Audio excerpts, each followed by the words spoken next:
If Mpuuga got money from Museveni, I should be the first one to hit his head.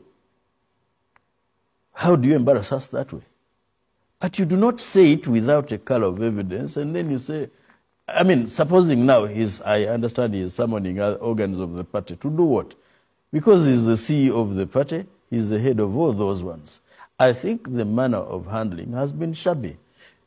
If you're telling us he went to Museveni and got money, give us the evidence. We deal with him.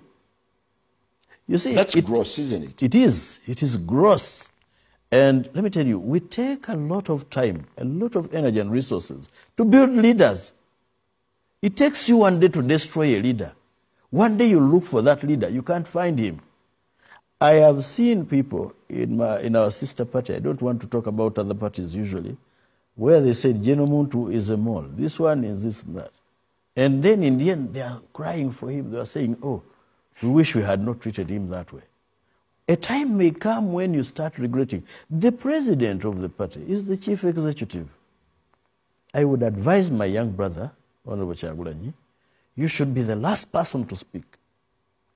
Because when you speak, nobody else is going to speak. I hate hearing the word attached to my brother, corrupt, theft. One thing I want to see is to say, I would very much be willing to listen to somebody who says, the country is in a financial crisis.